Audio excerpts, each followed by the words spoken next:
I feel like I found an anchor to my life or my soul. It just like the program, the medication grounded me so much that I did not even know before this meditation there is a better way of life. There is a different way and a happier, more content way to live your life. My sleep pattern is changed completely. Like I sleep 5 to 6 hours now. And I used to get frequent headaches after I started meditation. Now it stopped. I stopped taking pills for headaches, and if I get headache, I sit for meditation. Before meditation, my blood pressure was like 140 by 95 always, and I was about to take medication.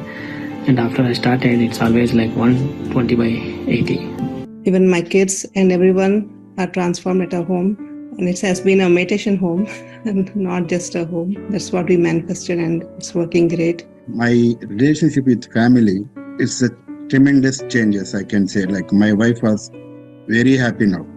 Previously, I don't know, like when I go out, like when I come to home, that's how my life was. After meditation, everything has changed. Being a new relationship took a toll on me again, and we used to have fights every day. And at one point of time, I thought, this won't work anymore. I have to quit. Then I thought, okay, let me give a few more months to this. And again, I got in touch with senior masters. I explained them all what's going on with my life. And that said, they introduced me a concept called soul science. So the soul science says that we as a soul choose all the relationships in our life. So I started working more and more on myself. I have did more and more meditation. And the more I evolved myself, and I saw many positive changes in my husband as well. It is increased my energy and concentration. Whatever I work, I can do my work with the focus. And I'm getting more calm and quiet. I like silence, and really I enjoy. Been struggling for past 5 to 6 years, because of our belief systems. There wasn't clarity about certain important decisions that I had to make in my life. And you can imagine somebody suffering for one decision for past 6 to 7 years. And during this 40 days, I realized that this is it. And I think I'm able to make that decision. I have been meditating and manifesting for my promotion. I got an interview calling that, hey, we would like to schedule an interview for you. I was so surprised. And then the confidence levels gone up for me.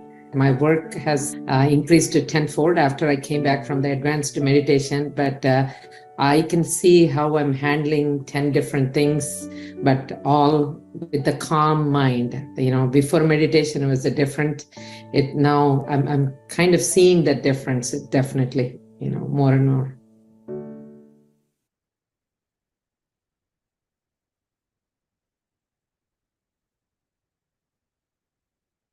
Good morning, good afternoon, and a wonderful evening, friends, dear friends and masters. Welcome, everyone, to day 4 to our miracle journey. And what a lovely, profound video. Heartwarming to see such holistic growth all across. So thank you, Chandra, sir. And over to you. We are ready for your spontaneous, insightful time with you today. Thank you. Happy morning, dear friends and masters. Good afternoon, evening.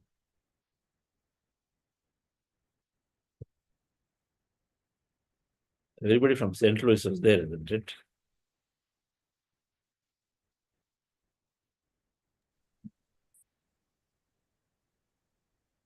That perspectives change.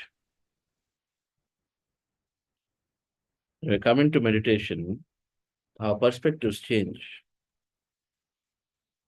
I bet the same video is no longer true for many people.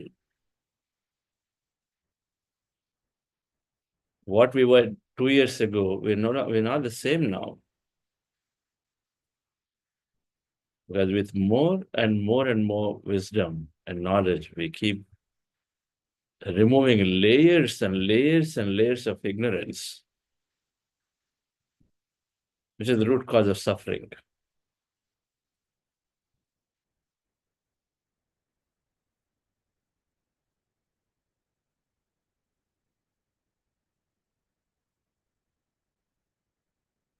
soul science that Divya talked about must be learned. A book called Many Lives, Many Masters opened up a lot of my closed mind back in 2002. Many Lives, Many Masters by Brian Weiss. Scientifically, systematically documenting many memories a patient recollects, and they all turned out to be memories from another lifetime.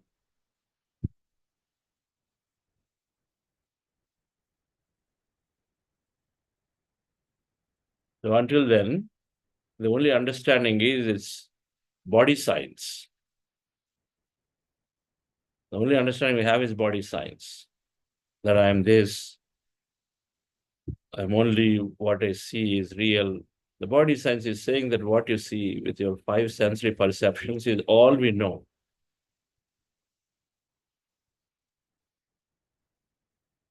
The soul science, on the contrary, is saying that there is something beyond you. There is something that is driving you. And it can be experienced through extrasensory perceptions. Clairvoyant, clairsentience, clairaudience. There are sensory perceptions, which are physical, material in nature, that we touch and feel and smell and see and hear. There are extrasensory perceptions. When these are withdrawn, the extrasensory perceptions become aptive for us to experience the same. Physically, we see with physical eyes. Now we see with a third eye or a divine eye. When you close and withdraw senses, that something gets active. And so then we see all of it. The extrasensory perception become active for everyone to start perceiving that thing that is there in many, many forms. What we call in spiritual science is called soul. There is spirit, everything that exists out there. We call it consciousness. Quantum physics call it quantum energy field. Everything that exists. That's why it's called spirit, science of spirit, spirituality. Spirituality is applying the properties of the spirit. Love, friendship, compassion, spontaneity, ease, oneness, feeling complete all the time. The trick is to make there is spirit and then there is a concept of soul or your individual entity, consciousness. All my thoughts, all my feelings, all my memories, everything has to go somewhere. Where is it? They're all energy, so it's all part of this field of energy as a bundle of memories and feelings and thoughts, and from there, a bundle of thoughts are nothing but intention. They're all together. That's called soul. There is one whole existence, spirit. Now in that there is something about you, soul, something about sonology. There is that soul or individual consciousness. Then of course, physical body is there. Connecting these two is the mind.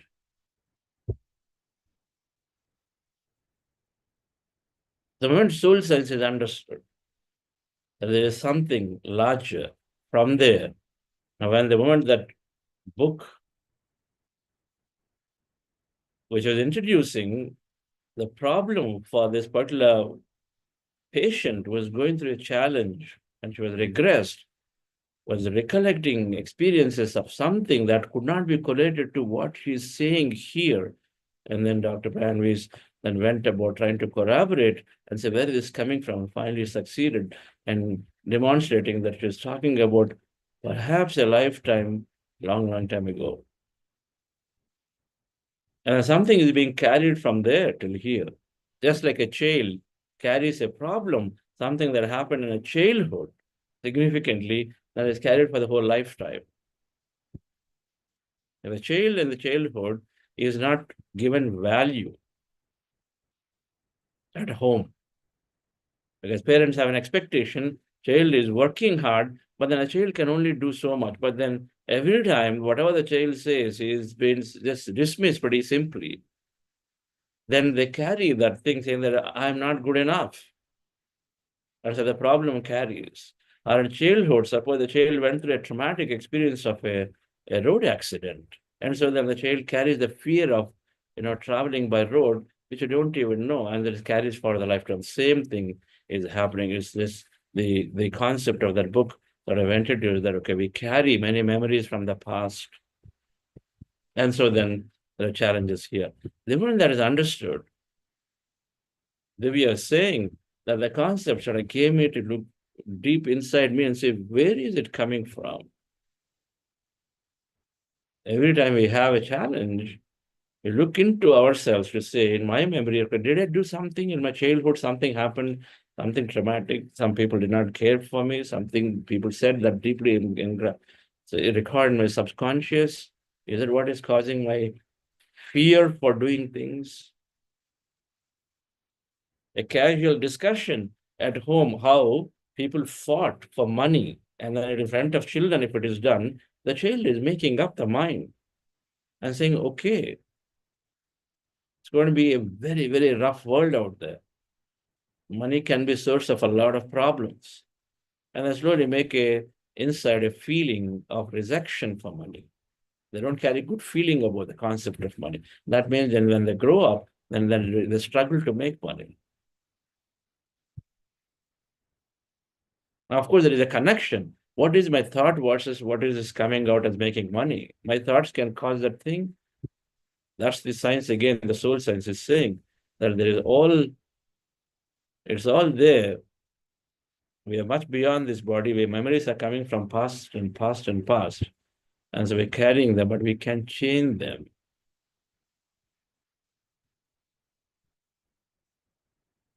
We can change them through our thought, through our emotion. So the moment we have higher understanding, the moment a child understands that, okay, I'm carrying a negative reaction to acquiring money is because something happened in my childhood. So all she has to do is to pull the memory, recollect the memory of what happened.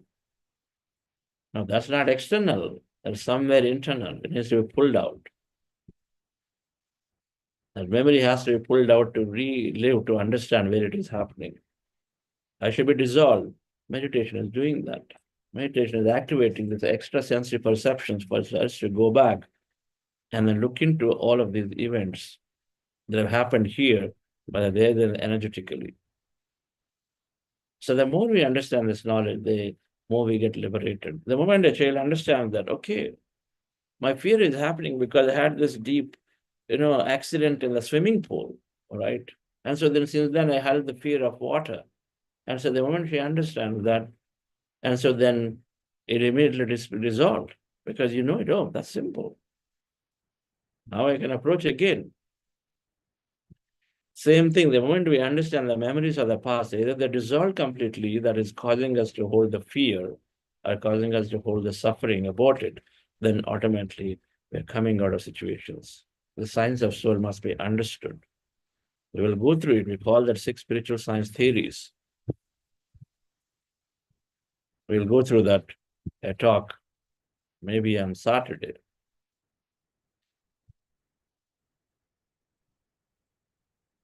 Let's go into meditation once again, dear friends.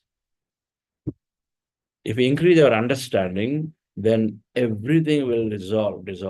Mirdad, one of the great masters, said if you're wishing to have something, wish for increased understanding. He said you want to manifest something, you want to wish to experience something, want to have something, wish for higher understanding. Because the higher the understanding is, then the problem is resolved.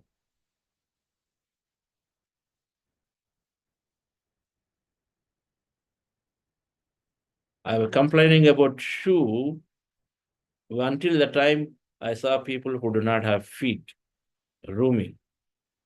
If we increase understanding, the moment I get to understand that, so there is a way of living without feet. So then what problem do we have to not have a specific shoe and then still complain about it? Just a simple understanding increase, as simple as that.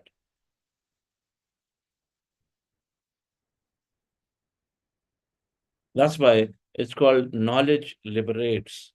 Jnanan muktihi.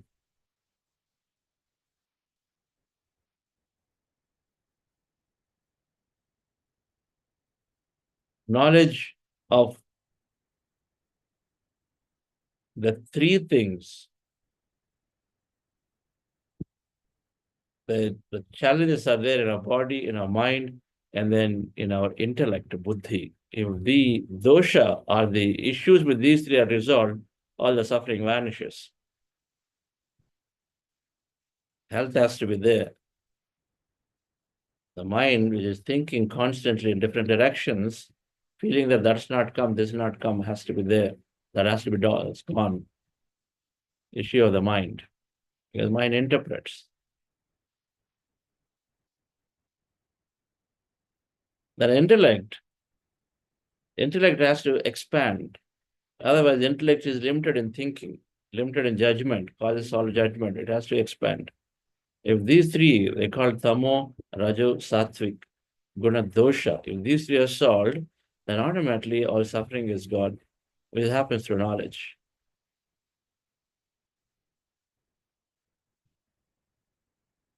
This program will give a lot of knowledge. And so then automatically we will sure have lesser, we will have a lot more ease and joy in our life just in about a few days of meditation with this understanding. So the meditation practicing, dear friends, is breath mindfulness meditation. Let's go into it once again. Yep. The goal of this meditation, or anapanasati, is to empty the mind, arrest the mind of thought, rest the mind. This is one of the most simplest techniques.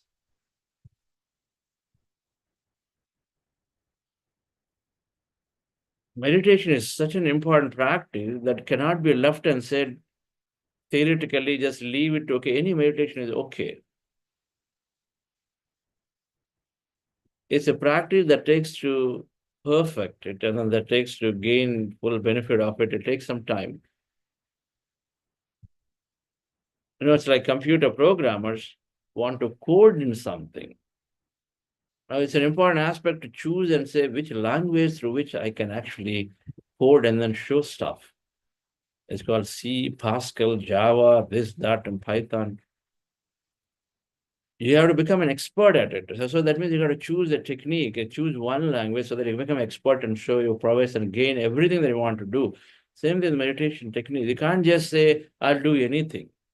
You will not be doing one day this programming, another that programming. It's a practice. And so then you have to choose one and then go into the depth of it. I'll do one today, I'll do another one tomorrow, I'll do something else. Okay, they told me any meditation is fine, you know. Can't work like that. It is okay for trying different things, but ultimately you got to settle with one. Until the time you feel, until the time they know that something is not still, that suffering is still there. If it's not there, then of course it's working for you. If it's not working, then you got to look at it and say, what is wrong? Is the meditation wrong? Is something else wrong? So this technique that we are practicing is breath mindfulness meditation, you know, the simplest. Just closing your eyes, observing the breath. So we are sitting down. Anybody new here, welcome. And you can go back and look into the videos of day 1, 2, 3 in our app to see the deeper science of it. But simply speaking, we are resting our mind by closing our eyes and observing our breath. Sitting down, as you see in the picture, comfortably, fingers into fingers, hands in your lap placed, crossing your feet at ankle. Observe your normal, natural breath. When you observe the breath, the mind becomes empty. As the mind is empty, this experience, slowly, restfulness, calmness in the entire body. We are experiencing the total calmness now suddenly all around. You know, called emptiness. Sometimes it's black for people. It's all nothing out there for miles and miles, emptiness. So observe all of that. And there may be some sensation moment in your body. Observe that in case you have that experience in that. Observe that. You start with breath and slowly as you go into this restful states, observe everything happening to you in your body and mind and environment. Anything that's happening to you, involuntarily observe it. In case you have thought, bring your attention back to the breath and again observe the breath. And go back into this slowly quietness and the calmness where mind is getting rested. Called breath mindfulness meditation. Let's practice this once again, dear friends. Relax yourself. Sit comfortably.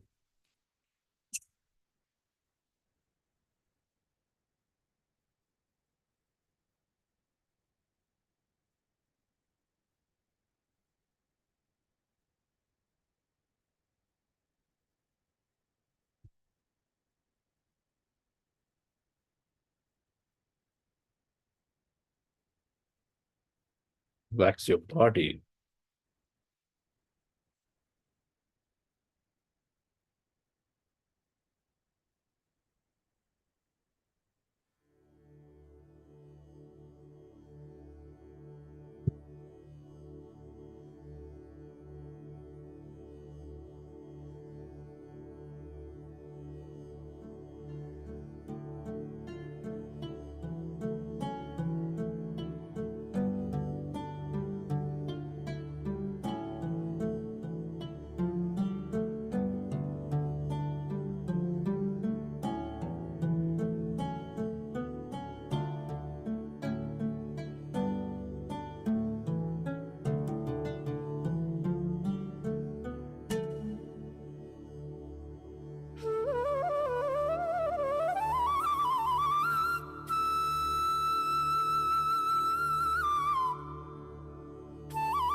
Dear friends, dear masters,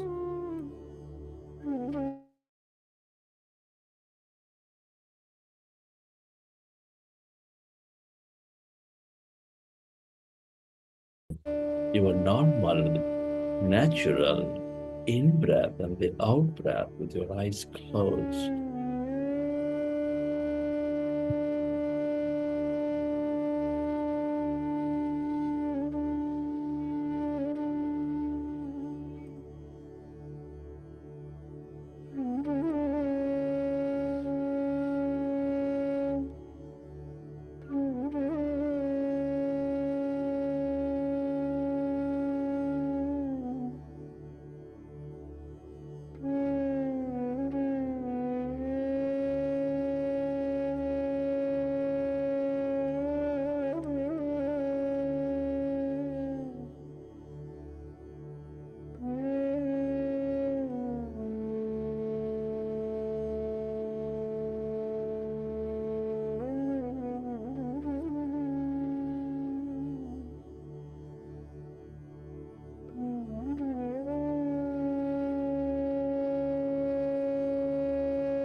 When you observe your breath, your mind slowly becomes empty.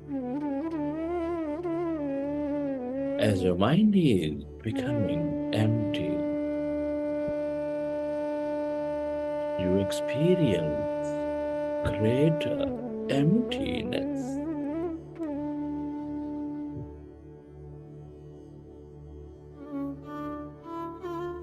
The field of energy, consciousness,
it is natural to have thought.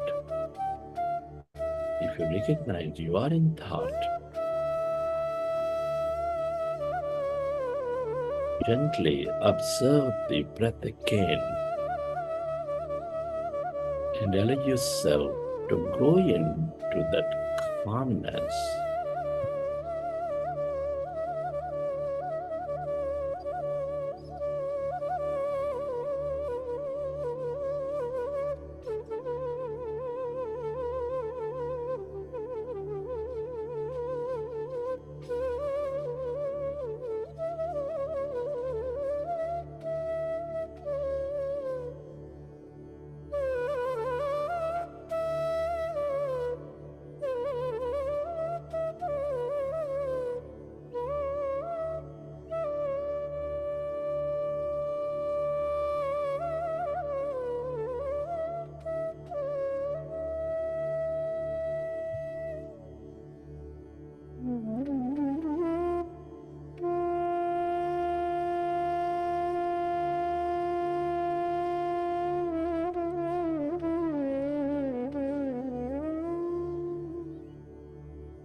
Allow yourself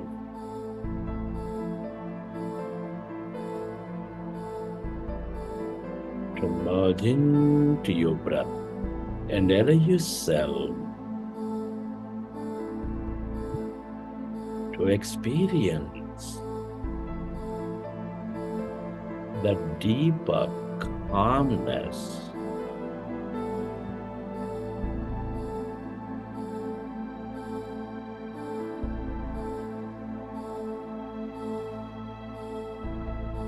Inside of you, all around you.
Allow yourself to experience the emptiness and blackness.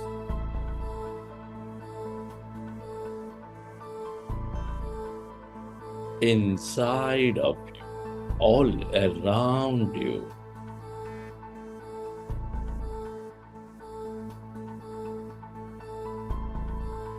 That's energy. All emptiness is energy.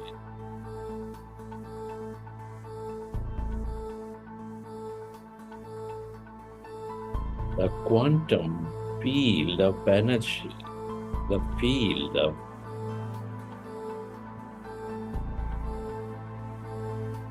intelligence,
the longer you stay aware of this emptiness, that energy,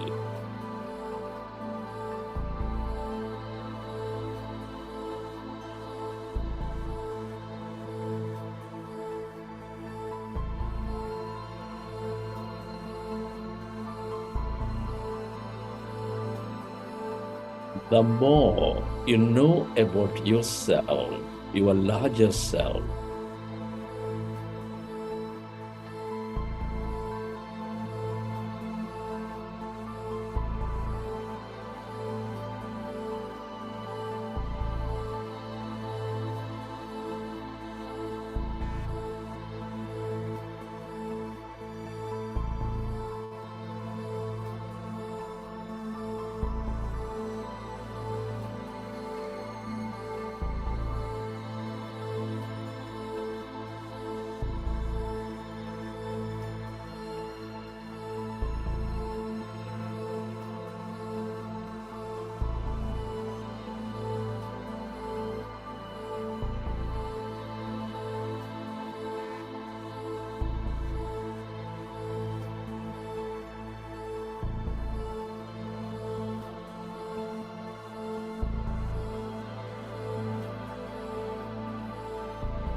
If you find yourself distracted in thought, go back to observing your breath and allow yourself slowly and slowly go in to that calmness.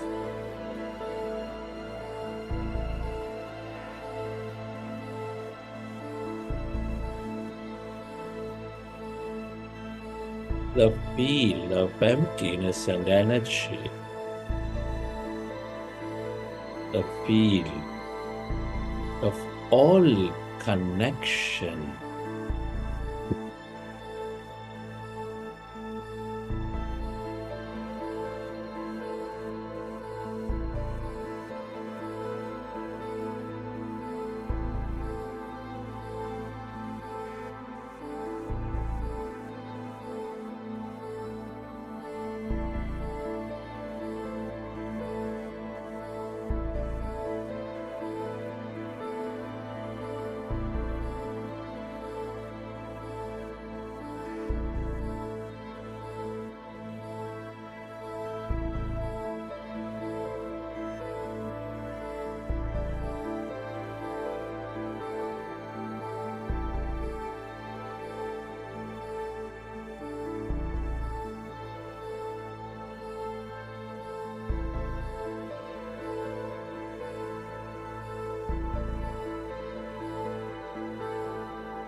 We are less matter, more emptiness and energy.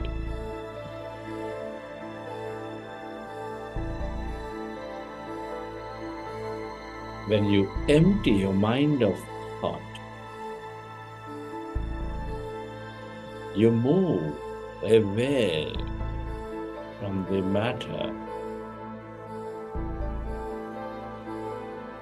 You experience that energy, the feel of no body, of nothing.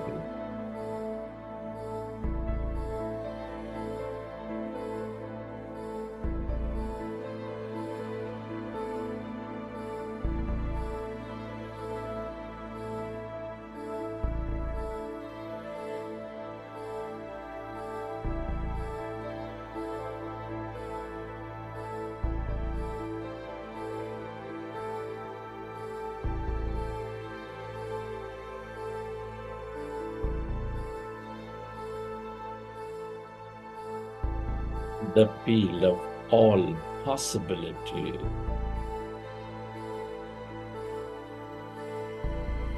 Stay connected.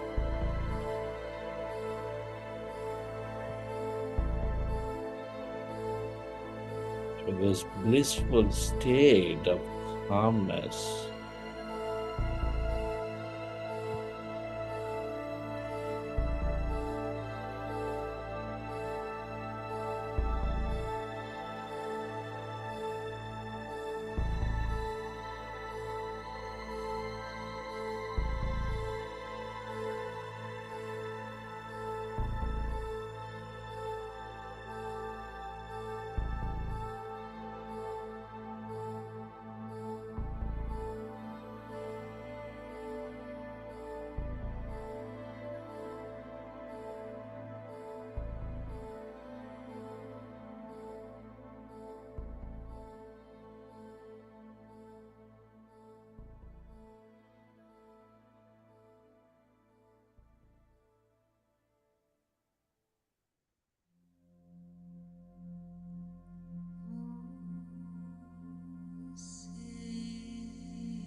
Merge into the emptiness.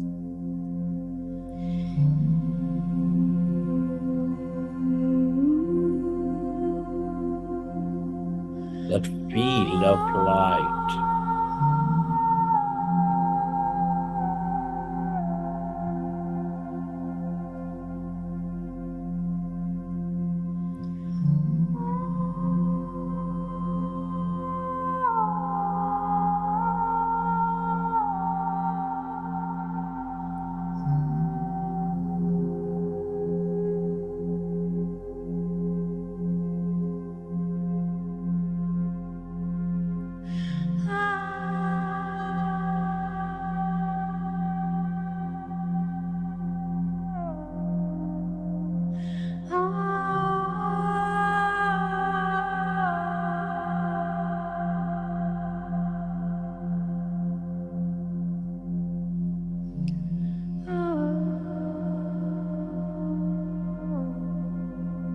This is your divine self.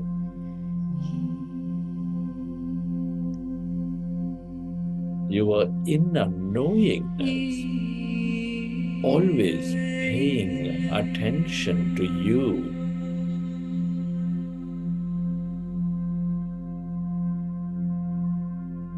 The more you stay aware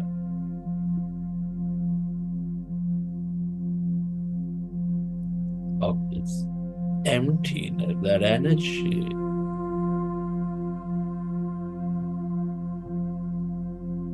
the more connected you become.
Friends, at this time, let's express gratitude. Gratitude to all things and everybody. Gratitude moves us into coherence.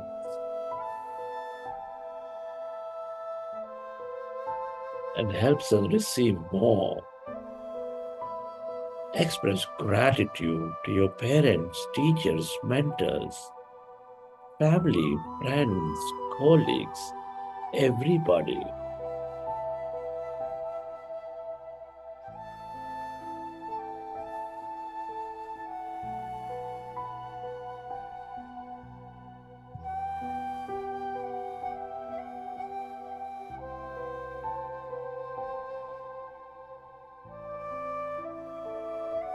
Be grateful to this grand nature, the bird, the fish, and the animals, to everything you, the technology, the system, the company, the governments.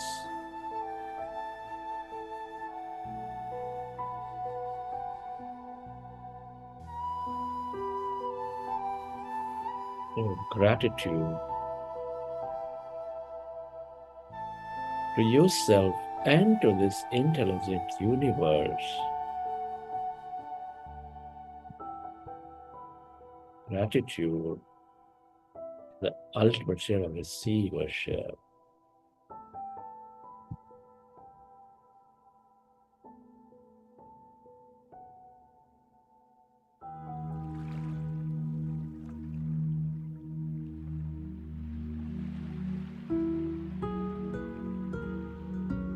Recollect your experiences from the session.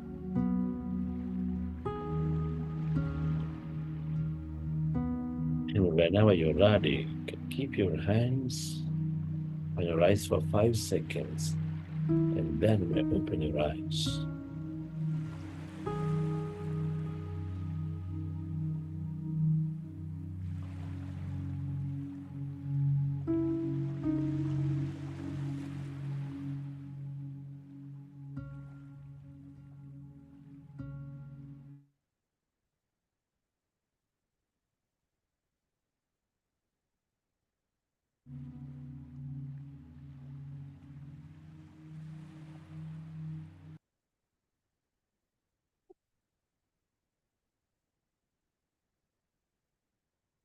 Okay, friends.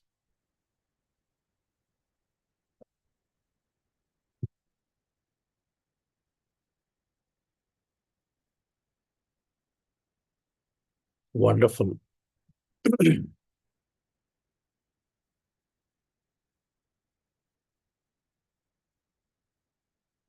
In group, the energy circuits are formed. So group meditations are always more powerful.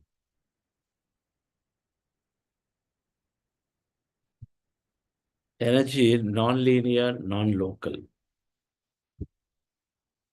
Non-local means it's all there.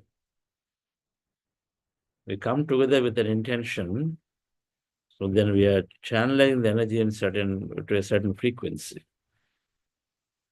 Now it traverses beyond speed of light. It's all there very instantaneously everywhere.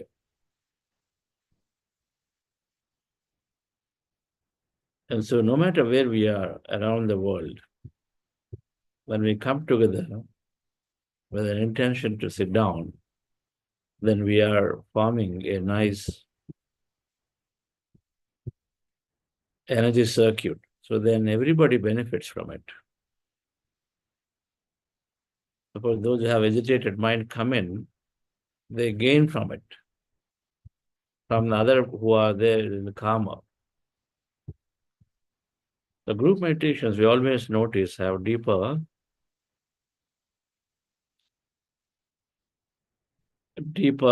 meditation experiences. So meditation experiences, what happens in meditation?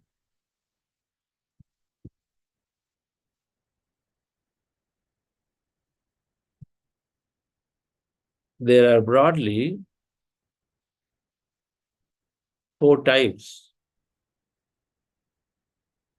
about physical body, about an energy body, Pranamaya Kosha, about a mind and intellect body, and then our bliss body, the 4 types of experiences.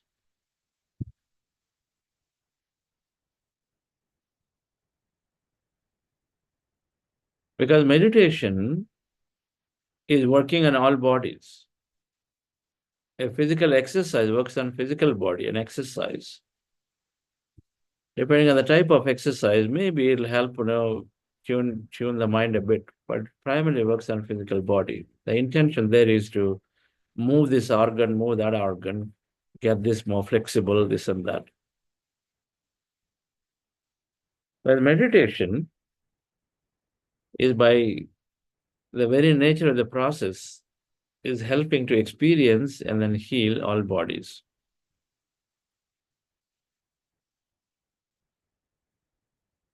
The physical body, and when I ask for this, you can write in the chat. There are many things that we experience in the physical body. Movement of the body. Body is going this way. You're sitting down naturally, but the body keeps moving, right? To the left, to the right, to the forward, backward. There is some kind of swing in the body. The head is coming down, going up. Maybe head is also rotating. How many people experience that? Some kind of movement. Your body is drooping forward, is going back, it's stretching up and up and up. You feel the physical movement. If you're experiencing it, please write in the chat. Many notice it. Tightness in fingers and body organs. I'm talking about a physical experience. You find they're very tight. Fingers are very tight. You're not able to open them. They cannot come out.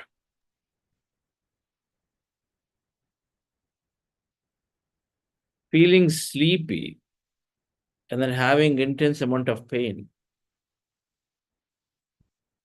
We feel drowsy, we feel sleepy, we think that we are sleeping because we sit down and then suddenly 5-10 minutes later we realize, or half an hour later, oh, and I say, okay, please, then suddenly you are waking up and then saying, okay, finished meditation.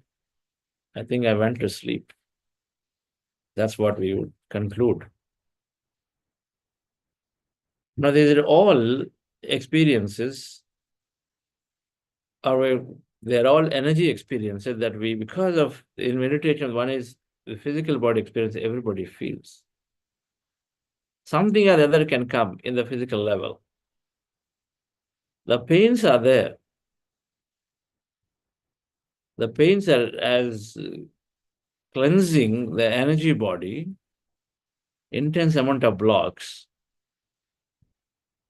everywhere. And if you know the concept of chakras, potentially blocks in the chakras, they're all getting cleared.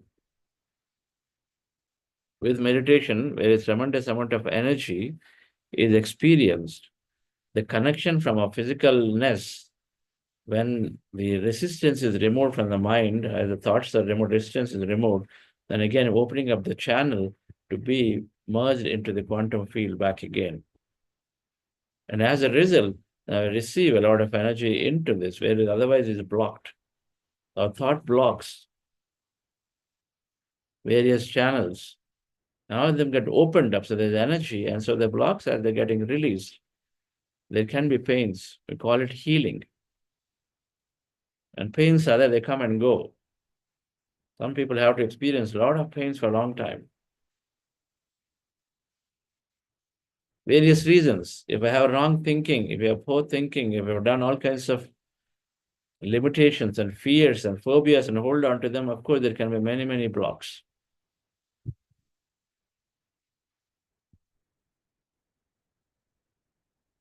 And so the pains will come and pains will go. A lot of people, because pains come, they don't sit. They feel like something is going on here and it's going to be, there bothers, of course, bothers.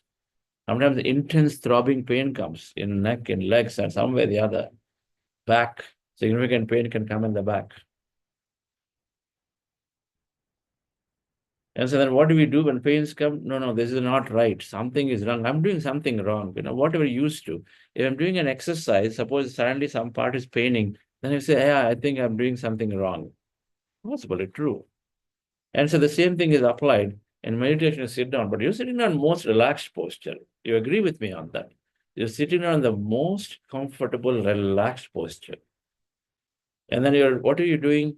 You're observing the natural process, natural breathing. You're not even tampering with the breath. So that no medical expert can ever say whatever you're doing is wrong or whatever you do can cause harm to you. Because you are in the most simplest form, relaxed, observing simply what is there, a natural biological process, physiological process, or that intelligent process is happening. Simply observing it. So it cannot harm anything, isn't it? But yet, we experience pain. And if we recognize it cannot harm, then we sit through the pain. Because something else is happening that we don't know. And what we call the energy body experience, where energy is trying to clear the blocks, because when the energy body has got blocks, and then your physical body experiences the pain and suffering. The proof is that you go to an acupressurist, and acupressure presses some points here and there, and then they release the block. And so then energy flows smoothly and everywhere in the body. So they press somewhere on the foot, and then something else opens up, and you're able to walk again.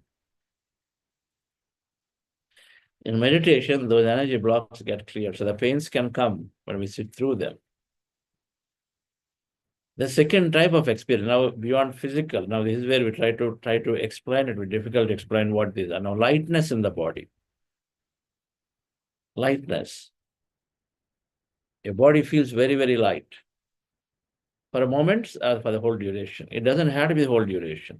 It comes and goes. We go through with these experiences for a short periods of time, sometimes for a long period. You can't even measure how long we were there in that experience. Because in meditation, we transcend time like in sleep. When we sleep for 3 hours, you wake up and say, oh, 3 hours. I just thought I just slept like that. Because we transcend time, we forget time. We go beyond time. Meditation is the same thing. And so the lightness is there. How many people experience lightness? Today, any of these experiences, why nobody's writing? I didn't experience anything. Lightness is there. Then heaviness. Heaviness is there. Heaviness means particularly in the form here of the head. Lightness, because the body is, physicality is sort of forgotten. The physicality is forgotten. The moment the physicality is transcended, because senses are withdrawn, the form, everything about what we know is withdrawn. So you are essentially completely away from the physical experience. It's like a body as water, now suddenly it disappears as vapor because it disappeared. So then what you got? You got energy. The energy all has to be very light. You feel the sensation, the lightness. Heaviness is there. Now, when we are receiving this intense emotion, particularly heaviness here, the heaviness is because in meditation, the pineal gland, as the mind becomes emptier and emptier of thought, and there's something beautiful is happening in our brain when it goes empty states, then a lot of these hormones get produced, chemicals get produced. They're called neural peptides, neural hormones, and as they get produced, there is into the subconscious brain, which is called the seat of the soul, where the pineal gland is hosted, which is, of course, has a lot of responsibilities for a body functioning, like the circadian rhythms and then a lot of healing and all of that. But the pineal gland seems to get active due to some of these chemicals that get produced called melatonin. And so when it gets active, there is a lot of energy, vibration, frequency there. There are also termed third eye sensations here. There's intense amount of sensation, feeling is happening. Or it could be all over the head, everywhere here. It could be this whole area, vibrating, pulsing. And so then as that is intensified, then it comes as heavy, very, very heavy, especially in the head. How many people experience that heaviness or some kind of vibration, sensation, all of it? Now, sometimes it can carry forward after the meditation is over for a few more minutes to hours, and it is okay. And slowly settle down again. That means we are activating our third eye perception or this pineal gland activation to tune in to the entire field of frequencies.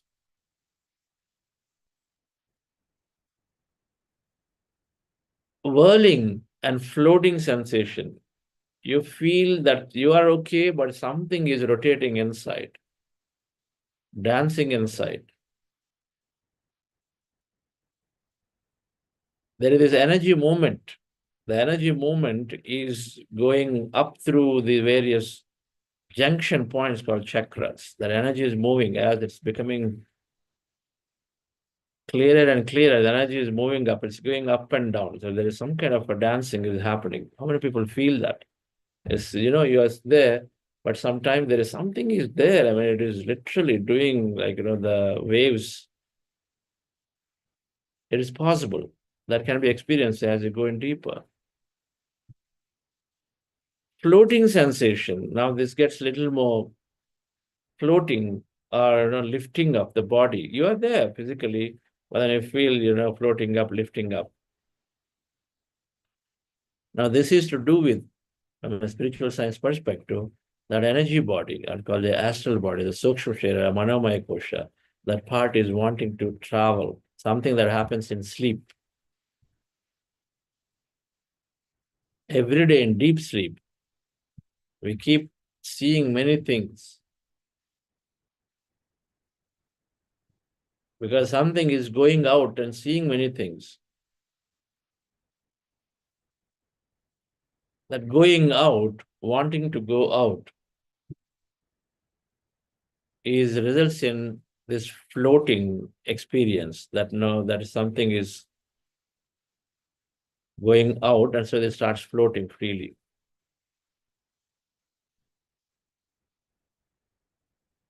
Once you start going out, it's called the mind body, is traveling constantly everywhere. Physically, we are only seeing through eyes, but there you are seeing through the extrasensory perception of third eye or potential, where you are scanning for the frequencies. How many have heard something called midbrain activation, or when children, when intensely rest and then do meditation, they have the ability to read without the physical eyes, but just simply without seeing, they can also read.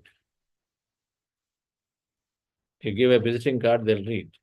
For midbrain activation, they're blindfolded, they're able to do many things that we think is not possible. It's called extrasensory perception get active, and so then you're able to associate many things. A brain has infinite capability, or we have that capability. So some of those happen when we are meditating, when this lightness is there. That means it is going up, that the thing is wanting to travel, explore infinite frequency, not with physical eye. It's called manochakshu, but instead, the physical eye is charmachakshu. Manochakshu is contemplation inside, but divya chakshu, third eye, or that ESP in more technical terms. It happens so we perceive many things out there, like a dream. Your closed eyes, everything, but you see something. Now we call it random, but they're not random. That's exactly what's happening. Either and the mind rests, and so then now this thing, that energy, that we suddenly ESPs get opened up, and so then we start perceiving all frequencies in different dimensions. So we see all kinds of stuff in dreams. Some are related to our life, some are not related at all, something else we see.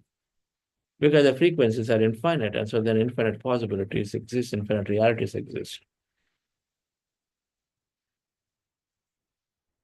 You can think of the earth as one frequency, then something else, another frequency, things that we don't see, but another frequency. Then we don't see, but some animals see, right? It's like that. And then The third type of experience, dear friends, is what, as I already spoken to, is that as this thing that wants to travel out. And so then as we start tuning into various frequencies, then we see colors. See colors. Many, many colors. We see many geometric patterns. Anybody see geometric patterns? Do you see them? Did you see them occasionally? Or now and then? Intricate geometry patterns. Colors, at least? People have seen colors? Yes or no? Sonalji, have you seen some colors anytime at all in your meditations? Yes, sir. Colors. We see a lot of colors. We see visions. We can hear some sounds. Maybe you're smelling of scent, smelling of fragrances. How many people have seen, had that experience? Wisdom. We receive tremendous of wisdom. We feel like some truth is revealed to us. In a meditation experience, you come out. Then you come out, then you first time you're discovering the meaning that, okay, why am I constantly regretting? Regret is only making me very, very discoherent in my body. Regret. Somewhere you tell that regret is the cause of a lot of issues. So why should I regret? Things have happened. What can I do? That thing is revealed to you in a way that you come out and say, yeah, this is like true Yahoo moment. 2 days ago, somebody is saying, I knew if I hold on to the breath, something is there. It automatically calms me. The truth is revealed. You don't know the meaning and why it is, but something is revealed to you and becomes a deeper, stronger truth for you. So then you start following it.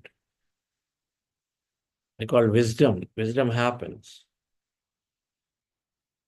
which otherwise would have taken years and years and years of learning and practicing in meditation can suddenly get revealed, and then where we overcome. Suppose you're constantly troubling people, constantly troubling animals. You know, that animal, that fish is very nicely there, swimming. Very nicely there. What do? We have such a, important, whatever the joy it is. Until the time we didn't know it's okay, right? But we, without knowing and knowing, then we want the fish and then put it in an aquarium.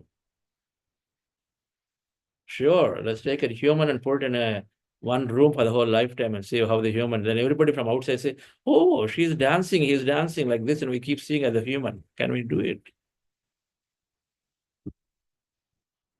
That's gross. If a human is kept like that, it's gross. But if a fish is there, we say, wow, this is so beautiful. How is the meaning is different? All aquariums must be banished because that's no compassion. We want freedom. We can never be in one house for a whole lifetime, house arrest. We can never be there. We want to always go out, but we can't give that to the fish. Now, in a meditation, suddenly a flash of that can come, the realization of the truth can come that, how can I do that? One moment is all it takes. That wisdom comes up and says, there's no way I have that. I have zero right on tampering, on stepping onto the freedom of anything else out there. Leave alone killing and eating.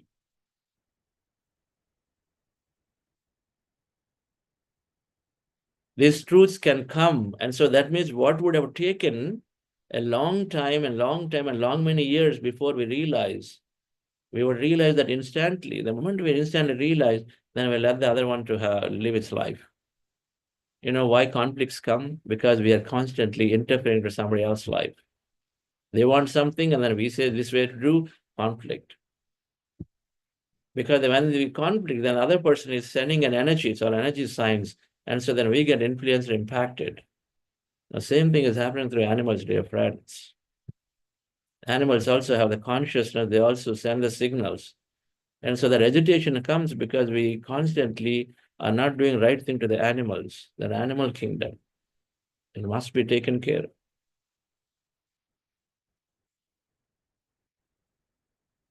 A vegetarian diet is an auspicious diet. One must adopt it at once.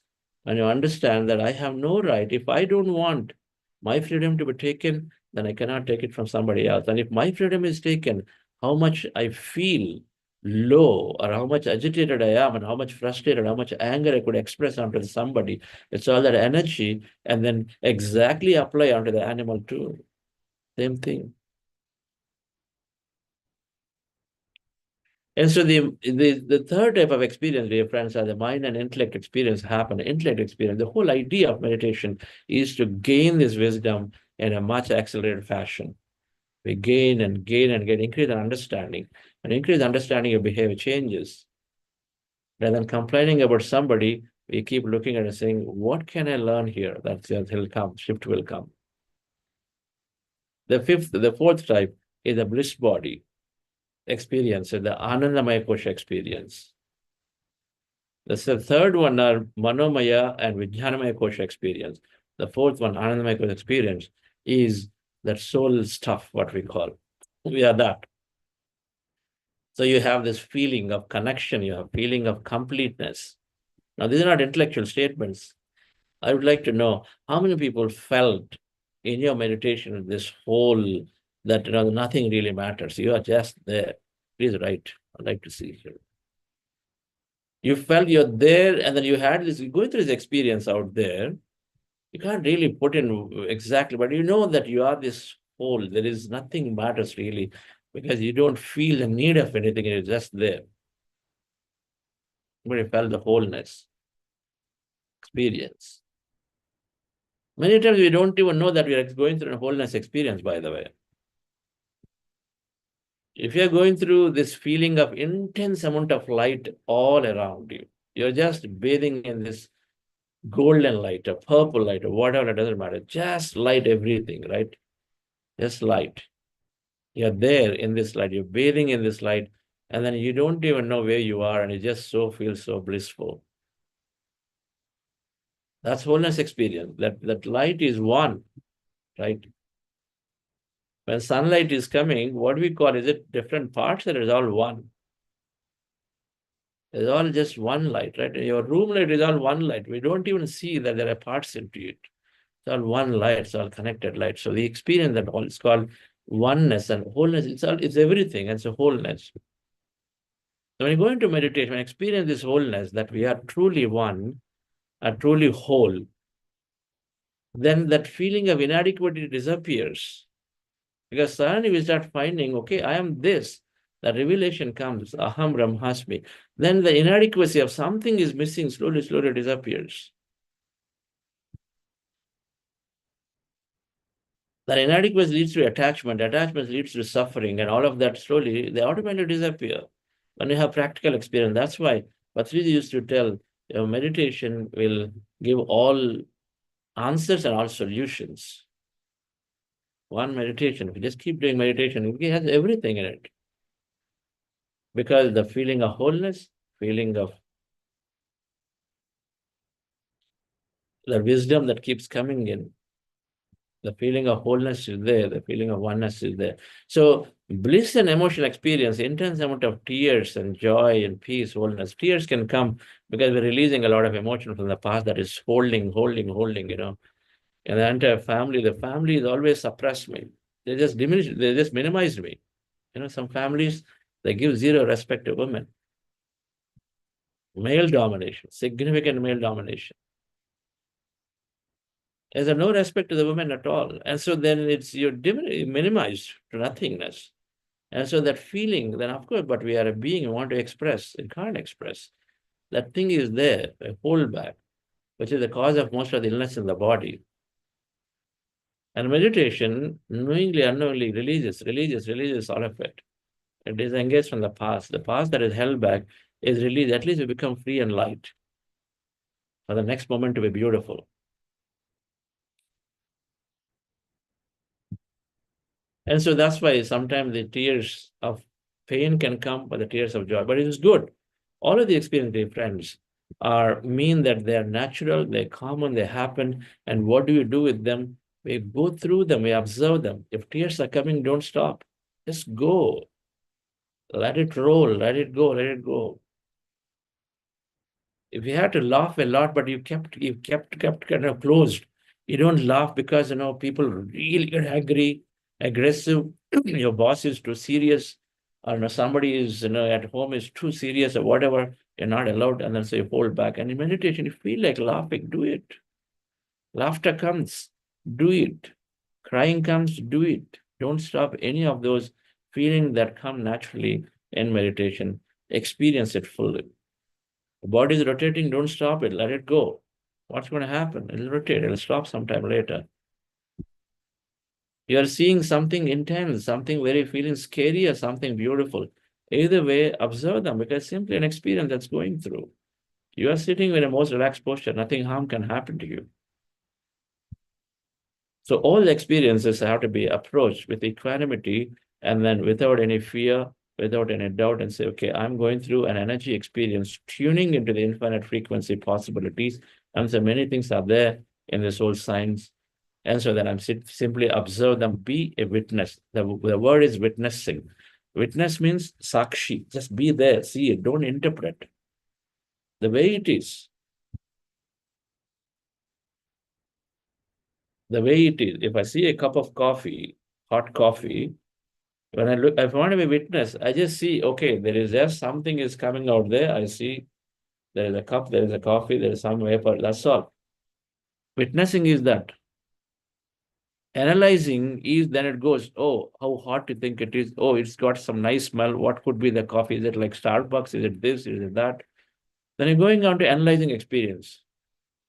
Oh, it would be very nice if yesterday I had a little not so hot coffee. Today, I think it's going to be really nice. All this is analysis, not witnessing. Witnessing is simply there the way it is without having any past relation to it, right? Oh, yesterday my bowels are growling. I think if I have this coffee, a lot of milk, it's going to be bad for me. Analysis. So we want to be witness to all these experiences that are happening to us, dear friends. And then their experiences will move from one to the other. Now, as you're going through the experiences, and if you feel something special about it, write it down. Some experience instantly will tell you, like that wisdom experience, instantly will tell you, oh, so I must stop, apply it. You're looking for a solution to a problem in your workplace, something is happening, really some system is crashing. Client is breathing down your neck and everybody is there and you're looking for a solution to the problem, sit down. What do we do when looking for solutions? A lot of times immediately close our eyes, right? Things don't go right, we close our eyes because we're trying to calm ourselves.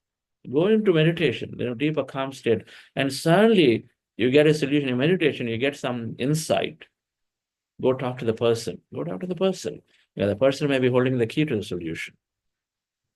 That insight is there. So if you get an insight like that, is revealing something to you, then apply it immediately because you know what it is telling you.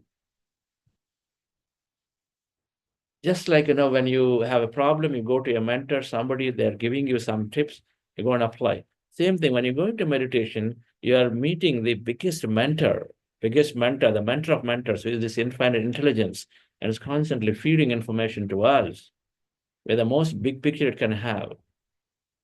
And so then you receive, you know that, okay, I've got this message, I got this signal, and so you apply it. When you know, apply it. When you don't know, but you feel unique, something here, I don't know what that is. That dream, sometimes I remember the dreams, it keeps coming, something is coming every day. What is it? Write it down. If you don't know, don't have to analyze it, write it down. The third thing, they're just happening. There's so many experiences that are happening. Don't bother about them. It's okay. We don't have to give too much importance unnecessary to experience that we don't understand. It's okay. But you simply share experience with somebody else. Because somebody else may know more about that, and it might be a message to them. So always we share our experience. So we simply go through the experience. The three things we do. If it is revealing something to you, apply it immediately. You don't know exactly what it is, but you know there is something there. You're seeing some figure, you're seeing some master, somebody's coming every day. You're seeing some situation, same repeating, some snake keeps showing up every day. You're everywhere going to some Himalayas, or, that kind of patterns are showing up. Write them down as experience of meditation. So that in a few days later, it can get revealed to you. All information, like piece of puzzle comes together, you know what that means. Or the third thing, experience is there. It's okay. I don't know what, I don't understand. It's a jumbled up dream, jumbled up thing. Don't bother. It's okay. I don't understand. It's okay.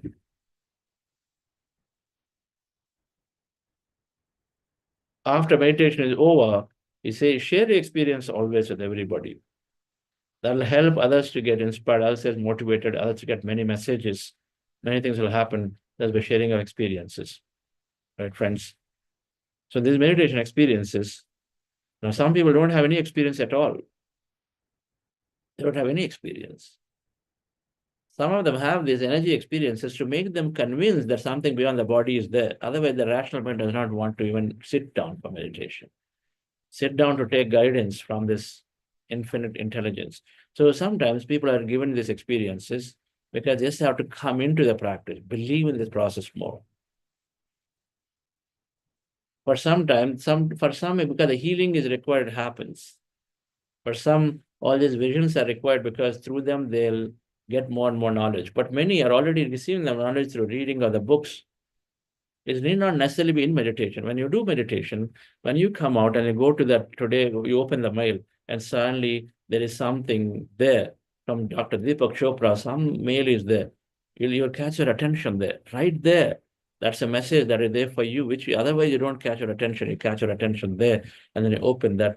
Now that's a message that you're taking. Your awareness increased to take that. The messages for some people can come in meditation. Some happens during their day-to-day. Automatically, they're getting it. And so it's not necessary that everybody gets these experiences in meditation. Instead, meditation is simply there to gain energy. And of course, the meditation is there to receive information into your brain, but it's not translated the message right then, but later it is always coming as an insight during your wakeful working time. An insight shows up. Because in your meditation, sleep, you download information relating to what you're intending to receive. There's a science of intention, is that what we intend is what we receive. Universe, you feel, is constantly responding to our observation. That's quantum physics statement. We learned that in one of the experiments, one of the classes. The double-slit experiment demonstrates that what we intend, what we observe is what we receive. So experiences are there for some, not there for many. When they're not there, does not mean that our meditation is not good. Meditation is always quietening our mind, no matter how intense thought you felt or not felt. It's quietening the mind. That quietening, that emptying is the mind. Every pockets of time is there when we're receiving tremendous amount of energy, information into our body. Energizing the body, information is there to expand our intellect is happening. And so then that information and knowledge that is received is helpful to us during the wakeful time, where it comes as an insight, comes as a solution to problems, and all of that is happening. And so then it seems like life is happening to us. Ordinary solutions easily come.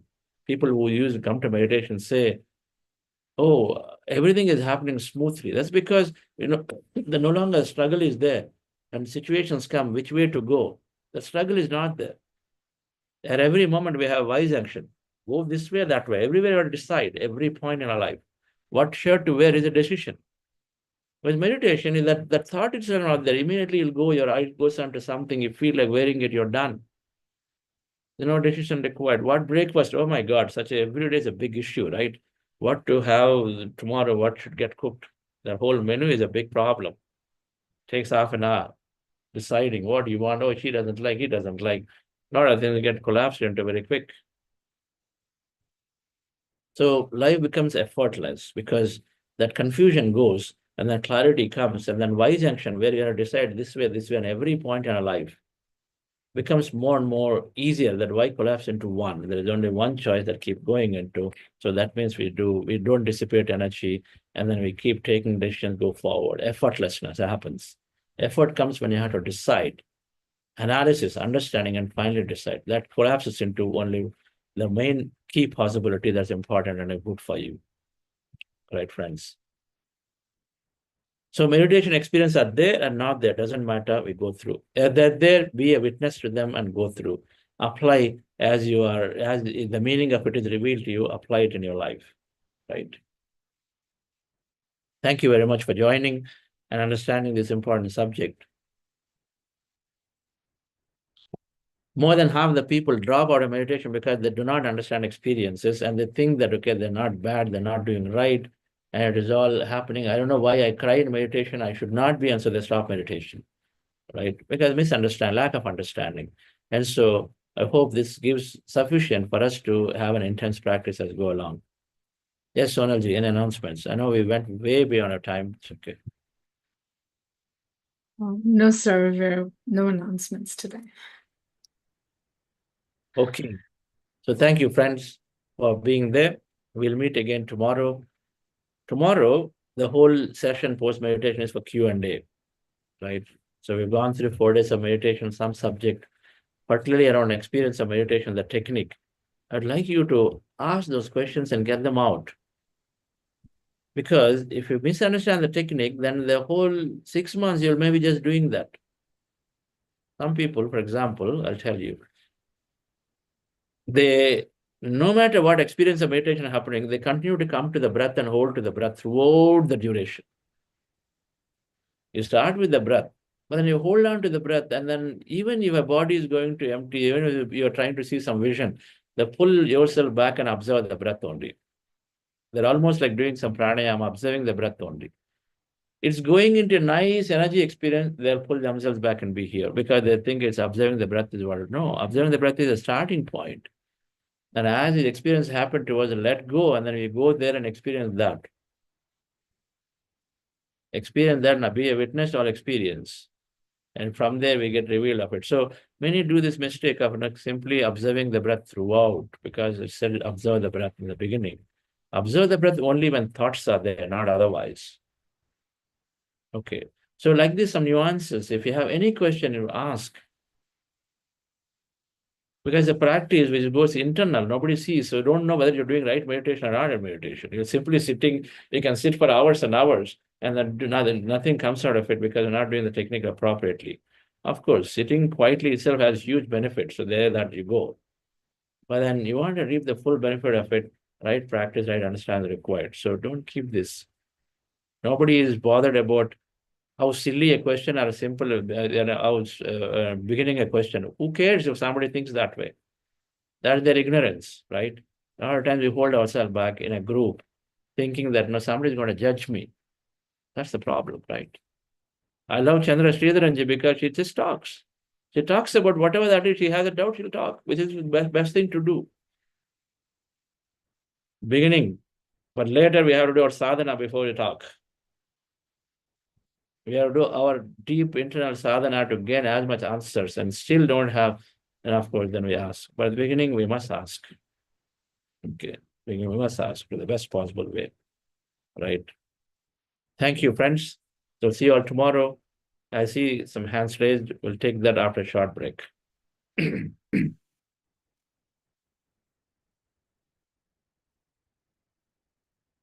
Everybody gets a heart. Everybody gets a soul. Everybody gets a mind to let them know that we can be smart, that we can be kind, that we can be living by giving and loving all the time. So on the days when it's feeling tough and it seems like you don't have enough, yes. We have Usha ji. Yeah. Thank you, sir. Good morning. Sir, again, because I am new to this group, I just thought I should remove all the clutter from the mind. So we are on this journey of spirituality and we are reading books. We understand knowing about yourself is important, like Atma Jnana, they say, right? And then meditation is must. But I don't know for I just want to take some guidance from someone who might have faced the same situation which I'm going through. I feel I'm not getting time only for meditation. Like from the time I get up, either it's like packing food for the kid, and after that some household stuff, and then office. Though I'm working from home, So I'm not able to remove that peaceful time from the day where I can sit for 1 hour. So, I mean, I know this is very, very silly, but I'm not able to conquer it. So I just thought maybe someone who started their meditation had similar thing, and I can take lesson from their experience. You put an alarm for an hour before, madam. You're waking up at 5, you put an alarm for 4:30 or 4. Do it. But You can sleep, do that. sleep is also must, right, sir? I mean, if we don't have proper sleep, again, the entire day we will not have the energy. But you know, many a times when you have serious deadlines, don't tell me in your office we have deadlines, you just work through. So many times you work through, no? Then how did the energy come? For days, Correct. people go on working and releases. For days, they work on morning to night. You know, some of the politicians work so much. You only know the bad side of it. Some of them work so much. They wake up in the morning all the way into the middle of the night. It's the more higher in the offices. They work a lot. It's all to do with the mind. So Someday it's all it has to do with the mind. So read a book called The Breaking the Habit of Being Yourself. It can help you. okay. Sure. In any case, you're already coming into this program, and if you are able to hold on to this, and then you yourself will know the time gets created, how the time gets created. I gained 4 hours of time, but I had to, for anything new, you got to make a sacrifice somewhere. You have a very valid question, but look in your schedule. Maybe there is a TV time there. Maybe there is an extra cooking time there. Maybe you reduce that. What happens if, instead of cooking 4 things, you only cook 3 things? Nothing happens, right? Much. Maybe there is a time so you look at it and say, where do I get this? And of course, if you know where, then half an hour before, alarm. Kartik Masam, there are so many people do, right? When these festivals come, everybody wakes up very early and spends so much time on it, everything. Why not we do the time for a little bit here? But it has to be taken as a challenge, for sure. We have to make a change. The change takes time because it's a subconscious behavior. The subconscious behavior is what is holding us back. That book. What is the book club books that we're going to read? I don't know what books we've selected this time. Next week onward, I think there is some book club there we're starting. But in any case, breaking the habit of being yourself. If you understand and say why, even though I have intention to do something, but I'm not able to do, and then that'll give you the scientific understanding. And the basis there is ultimately meditation. So if you start meditating and you figure out a way, take help of people to wake you up, and then push yourself a little bit and go through this cycle of 2-3 weeks, and automatically many things will change for you. The initial cycle is important. Just like anything. Right? My son is trying to get a physical fitness regime, and then he figured this out after so many times he keeps doing now and then. And he said, okay, I'm going to commit. And then he bought some membership of an cult. So he said, okay, no, this is good. And his friends are coming. He's going there with a group. So committed in buying something. Now he's got that thing. So he starts going to this thing with a group, because with a group, it always encourages. So one will call the other in case. So have another friend. Please make friendship with Sonalji. She'll call you in the day she doesn't see you. Okay. Yeah. But whatever it is, we have to take the time once. Afterwards, everything will change for you. 4 hours of extra time in a day for me. I sleep less. I produce work very efficiently. My unnecessary distractions are gone. I don't spend time in making decisions too much. Spontaneous, many meditations flow through you without necessarily trying to be putting that plan, various analysis, and so. And then my newspaper time is gone. 45 minutes of time is to spend in reading Times of India. Every word. Saved. Now about 5 minutes of scanning. I was so attached to it. As if I didn't read the newspaper, it just cannot sell or something. But then it's not necessary. If you think of it, 95% anyways, negative stuff is there. We just keep taking in. It has no use in many, many ways. Relevance is not there, but we still take it in. Only if it's relevant, useful, we take it. So many unwanted things go away. Gossip goes away. Right? Gossip goes away. Going into the cafeteria with a mug and sitting down, and then for 45 minutes, we'd go on gossiping, that disappears. Right? At workplace. So many ways time is there saved. It'll happen. Everyone will have. How many people have experienced it? Those who have still are 80 and 90 people. How many people gain time in meditation? Please write in chat. I'd like Usha Karanji to know. Everybody, sincerely, right? Whoever has gained time, now they find more time. Please write. But like how you're saying the gossip time or TV time or whatever. So, but in such situations, maybe we will avoid it. But maybe that is also one of the notion I have, that I want a peaceful place where there are no people, there is no sound. So shall we look for that ambience and only sit and do meditation? Or is it fine even if we get some space and we sit, calm down and sit? As a beginner of meditation, you identify a quiet place. But as you gain experience, then it won't matter for you. Your family can watch TV, you'll sit down there, go into meditation. Okay. But the beginning, yes, you want to go into a bedroom, lock yourself there. I don't know, some portico, porch there somewhere, balcony, wherever that quietness is there, go there. Okay. And a lot of times you do in the night time. Children, you don't have any issue, and so do it. Sleep is only as much as the body's requirement is only based on how much you think you require it. Of course, that's a big thing to cross. It requires some more experience of meditation for you to cross that, but you will cross. It will cross. So yes, quietening the room is important in the beginning. Okay. And can we start with small time, like maybe first shall we aim for sit only for 20 minutes, and then because that 20 minutes may be easy to get, or will it be no use? That's fine. It's good. Do the 20 minutes. I'm assuming you're asking all these questions because you're not able to sit through this program every day. This program I'm sitting, but I feel like sitting alone also, not while I'm attending this class. Program. Go through this program first for 3 weeks. Okay. Yeah. Then everything will come through. Chandraji. Okay. Sure. Good morning, Chandra sir. Good morning, all the masters and the friends. She was talking. We all had the same feeling when I started, but I want to just go through like a class. It's going on with the discipline. In the beginning, it is a little bit hard. We don't know what we are doing, but once it becomes, there must be some regularity we have to maintain ourselves to come into this, attend this every time. Then so many of your questions, Mr. Usha Kiran, will be answered. That's the way I felt. So coming back to my thing, so many issues I wanted to ask, that's all you answered. That came, some of them came from my own meditation today.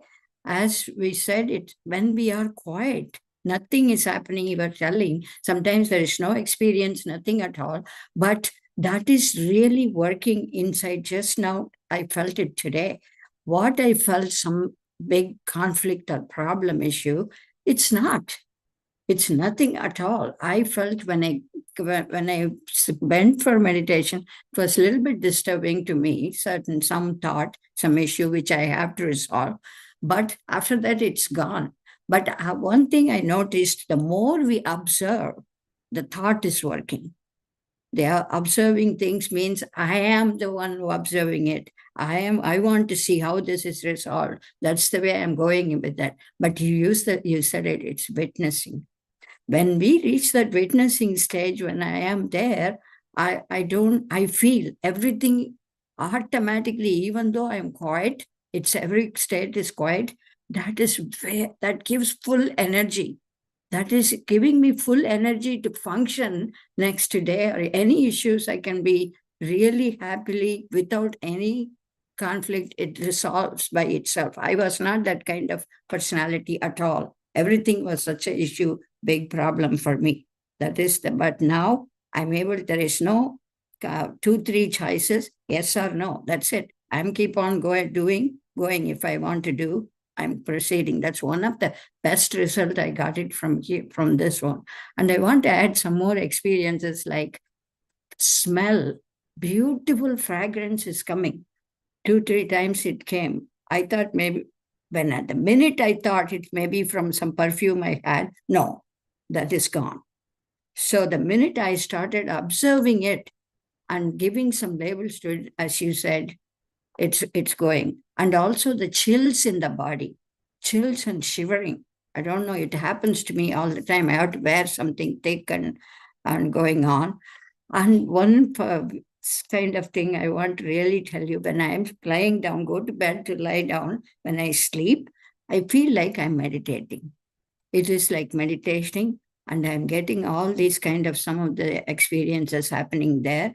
And only when I saw someone, you talking, and I started talking, it's gone. That is happening to me when I'm sleeping, this kind of meditation.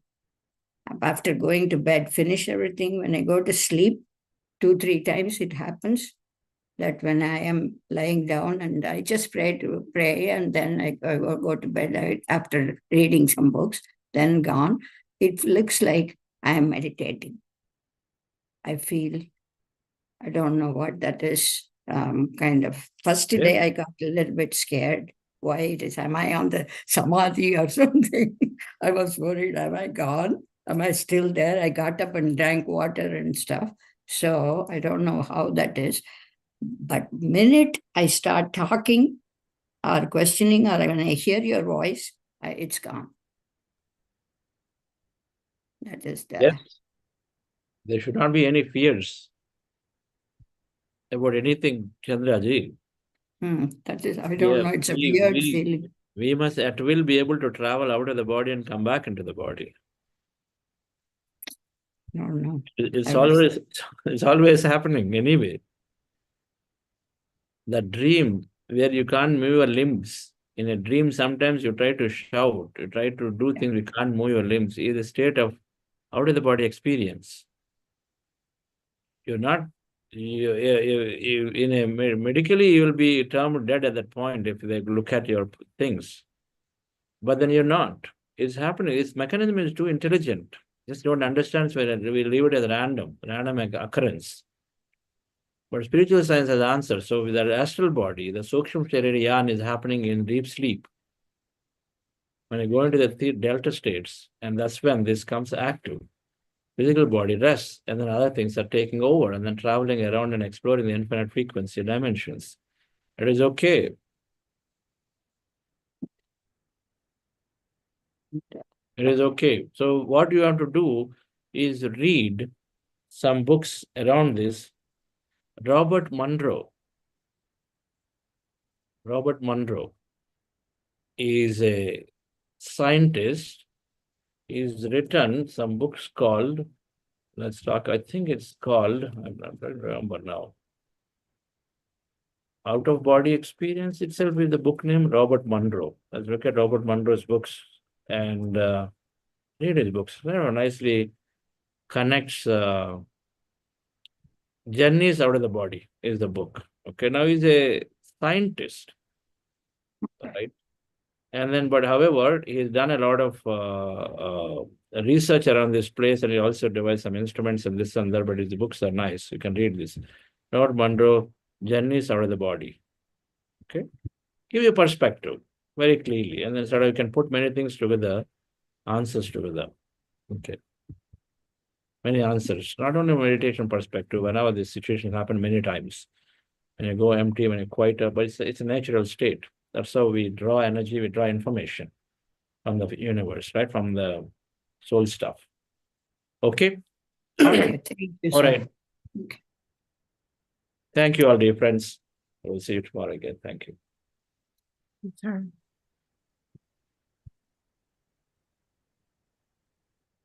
Let's be thankful for our friends and family, and grateful for the air that we breathe, and appreciate everything that we have today.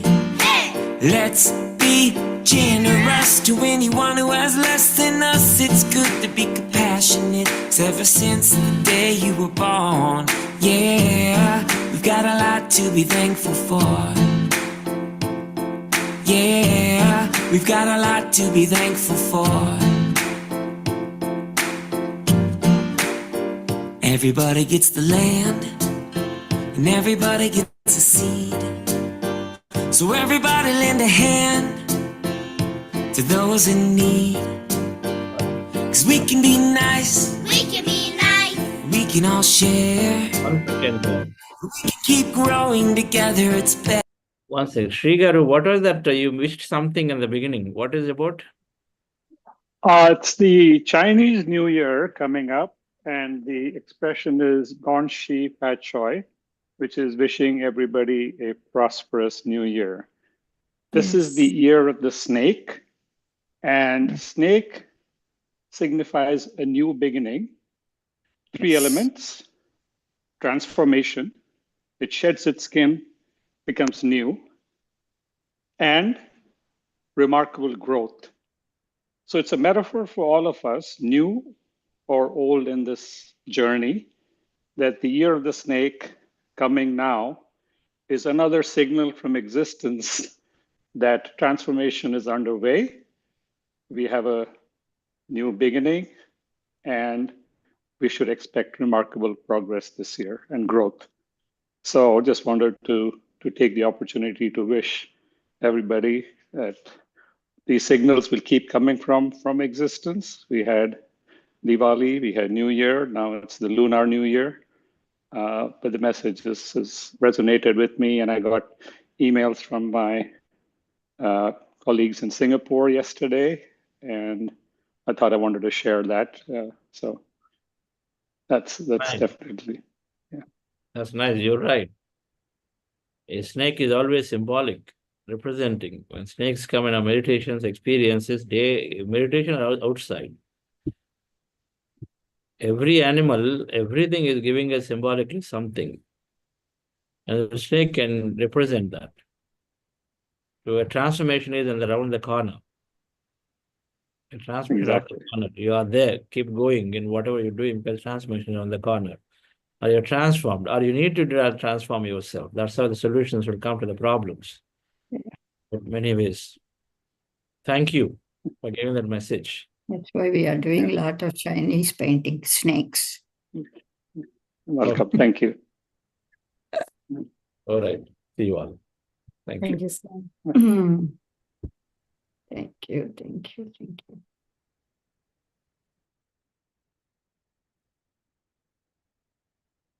Tough. And it seems like you don't have enough. Well, let's be